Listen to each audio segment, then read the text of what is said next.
Di setiap kehidupan, tidak selamanya orang mencintai kita, tidak selamanya orang suka dengan kita. Pasti ada yang tidak suka dengan kita, pasti ada yang membenci kita, pasti ada yang mencela kita, mengejek kita, merendahkan kita. Bukan hanya orang lain, bahkan itu bisa datang dari keluarga kita sendiri.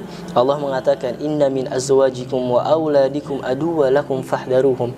Sesungguhnya pasangan-pasanganmu, anak-anakmu bisa menjadi musuh bagimu. Begitulah kehidupan.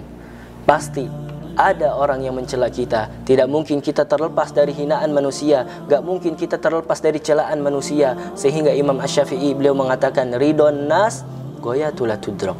Keridoan manusia adalah sesuatu yang mustahil kamu dapatkan. Gak akan. Pasti ada orang yang mencela kita, pasti ada orang yang menghina kita. Lalu bagaimana sikap kita ketika ada orang yang mencela kita? Allah Subhanahu wa taala sudah mengajarkan kepada kita di dalam Al-Qur'anul Karim. Allah Subhanahu wa taala berfirman di dalam Quran surat Fussilat ayat ke-34, idfa billati hiya ahsan.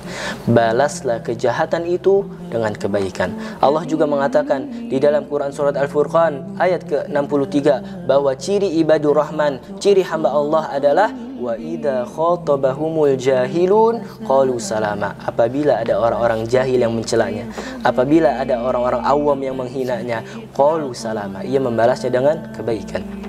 Rasulullah sallallahu alaihi wasallam juga sudah mencontohkan kepada kita bagaimana sikap seseorang ketika dihina oleh orang lain, bagaimana sikap seseorang ketika direndahkan oleh orang lain.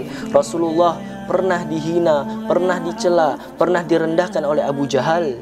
Dan Rasulullah juga pernah ingin dibunuh oleh Umar bin Khattab. Tapi apa balasan Rasulullah? Justru Rasulullah berdoa kepada Allah, ya Allah, kuatkan Islam dengan dua Umar. Yang pertama Umar bin Khattab, yang kedua Amr bin Hisham, yaitu Abu Jahal. Rasulullah mendoakan kebaikan untuknya.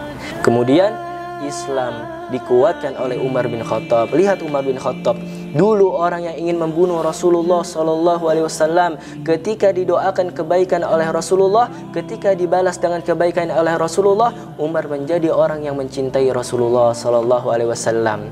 Allah mengatakan, idfa billati hiya ahsan. Balaslah kejahatan itu dengan kebaikan. Fa idzal ladzi bainaka wa bainahu adawah ka'annahu waliyyun hamim. Bisa jadi orang-orang yang bermusuhan di antara kamu, karena kamu balas dengan kebaikan, orang itu menjadi waliyun hamim, orang yang paling dekat denganmu.